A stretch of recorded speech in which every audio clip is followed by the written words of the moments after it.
Virginia State University freshman Brianna Bundit Kelly, better known as Beyonce, is receiving millions of views online from her Beyonce-inspired dance video.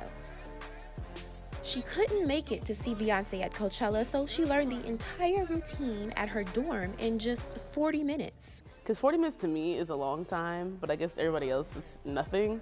I'd watch the first 8 count, get that down, then add on another 8 count, and then go over the last 8 count, and I just do that till I was done with the dance. She made her debut on The Ellen Show just days ago and has gotten recognition from one of her favorite celebrities. Michelle Williams, like the Michelle Williams from Destiny's Child, Michelle Williams. However, it is the support from her peers that she enjoys the most.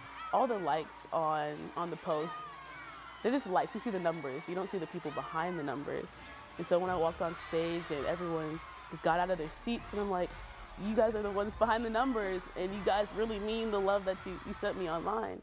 I wouldn't be right if I left here and didn't ask you to teach me at least 2 8 counts. Of course, I'd love to. So we got to it, and let's just say it would have taken me much longer than 40 minutes to learn the entire routine.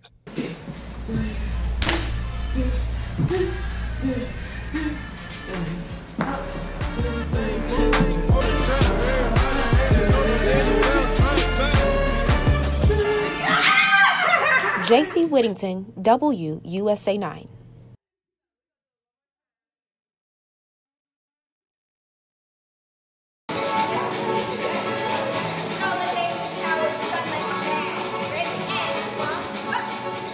A program like the Alvin Ailey American Dance Theater coming to the Kennedy Center has a huge impact on a city like Washington, D.C. So we look forward annually to bringing Alvin Ailey into our schools to connect with our young people where the artists look like those young students. In fact, at this particular school, we have 2 company members that are graduates of the Duke Ellington School and are now members of the Alvin Ailey Company. I joined Alvin Ailey in 1996, and it's my 21st season with the company, so it's been 20 years, 21 seasons. DC is really supportive, and as dancers of color, I think it's incredible that we all stick together. I mean, I teach all over the world, but they were right there with me, and a lot of them come to the performances, you know, while we're here at the Kennedy Center, which we've been coming since the theater has opened. We were actually one of the first companies to ever perform there. Oh, it was lovely, absolutely.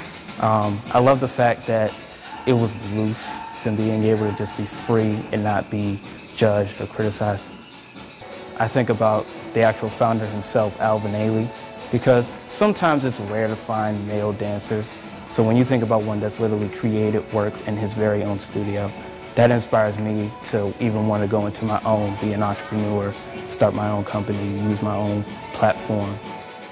To me, dance is everything. I can't go to sleep at night if I don't dance. I can't breathe because all I do is dance, dance, dance.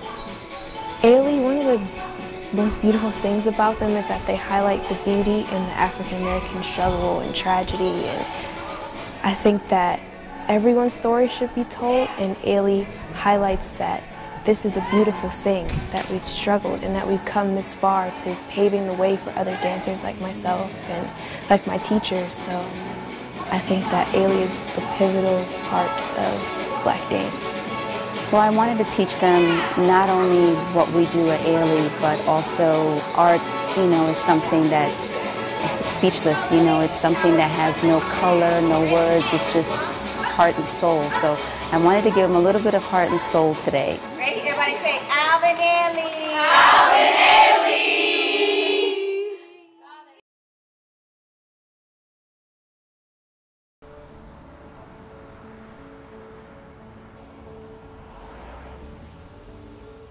Well, this was the dream of our Civil War veterans. In 1915, they asked for this new museum to be created. They began to create designs and raise money for it.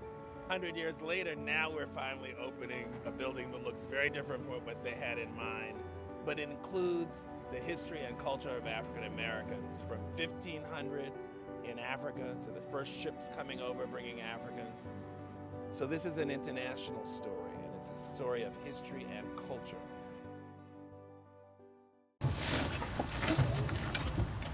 It may not look like it, but this is a fierce army of 2. These women are geared up and ready to do battle.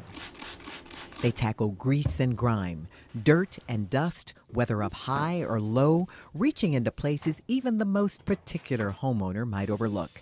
They are the cleaning team from Two Maids and a Mop Rockville, providing 2 pairs of helping hands to cancer survivor Amber Schmitz.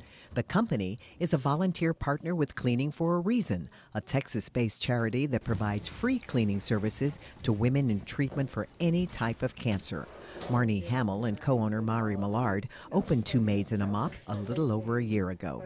And we partner with them because we are a female-owned business and we feel it's very important for women to give back to women in the community. The business gives back to survivors like Amber. She was diagnosed last year at age 40 with stage 2 breast cancer. It had spread to her lymph nodes.